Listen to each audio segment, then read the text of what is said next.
Let me share with you something that I see in the youth group, but I also see in the church at large, individual congregations. Because we have dumbed down the gospel, because we're not preaching the true gospel, and we are using carnal means to attract people. If you use carnal means to attract men, you're going to attract carnal men. And you're going to have to keep using greater carnal means to keep them in the church. So what has happened is this. We have these large churches filled with many unconverted carnal people.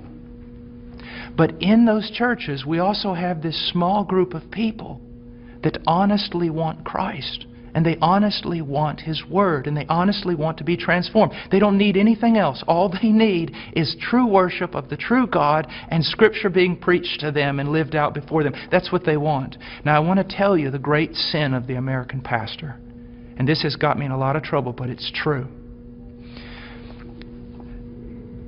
This small group of converted people in that local church, all they want is Jesus.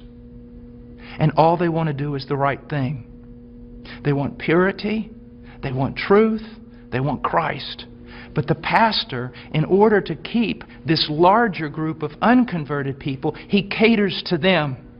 So while he is feeding these carnal men and women with carnal things, he is letting the sheep of God starve to death, and he is going to stand before God one day in judgment.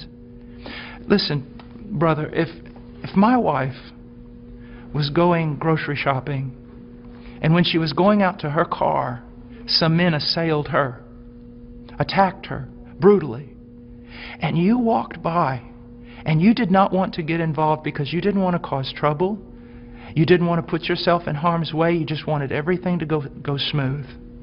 After all that was done, I would look for those men to deal with them. But I want you to know this, I'd look for you too. Because you had a chance to stand for my wife, my bride. And out of self-preservation or wrong ideas, you did not do it. You're just as much responsible as those men who attacked her. And that's what's happening all throughout America with pastors. It's the bride of Christ. There are sheep in all these churches, many of them, even churches that seem somewhat heretical in places. You'll usually find a group of people who truly want Christ, but the leadership is catering to the carnal and letting the bride of Christ starve to death, impoverished. And that is wrong.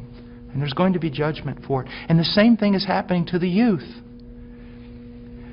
I know young people that say, you know, Brother Paul, I listen to you all the time. And I said, well, what about your church? He goes, well, they don't preach this.